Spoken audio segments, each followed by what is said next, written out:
I literally expected to be welcomed with open arms by the people of Vietnam.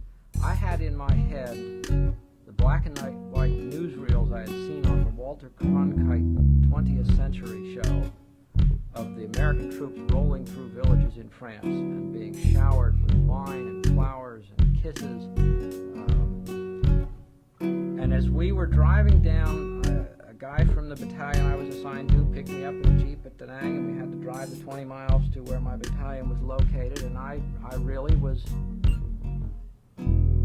disappointed that there weren't people standing along the road waving to me and, offering me flowers and things. I really expected to be greeted with open arms as a liberator, and it was as though I was invisible, as though I didn't exist. And that was a little perplexing.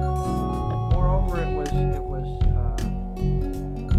they looked funny. They acted funny. I mean, just riding along in this Jeep the first day I got there. They lived in little straw huts, and they had animals in their backyards. They weren't like us. They smelled bad. The whole country smelled bad. You could smell it. It hurt the nose. And that was disturbing. And then I was there for on the third day I was there, this guy who had picked me up in the Jeep, corporal who I was ultimately going to replace, he and I were in the battalion intelligence section.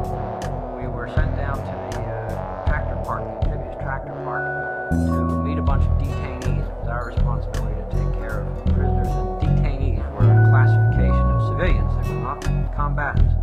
They could be detained for quite some why they were called detainees.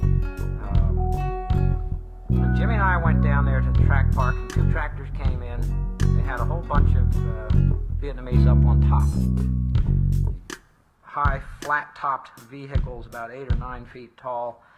And as the tracks wheeled into the park, the Marines up on top immediately began hurling these people off. They were bound hand and foot, so that they had no way of breaking their falls.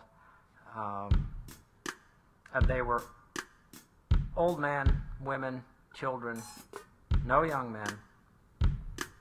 And I couldn't believe these guys were treating these people this way. And I turned to Jimmy and I grabbed him by the arm and said, what are those guys doing? We're supposed to be helping these people. And Jimmy turned to me and he looked at my hands on his arm. I sort of took them off, and he said, "Ehrhart, you better keep your mouth shut until you know what's going on around here."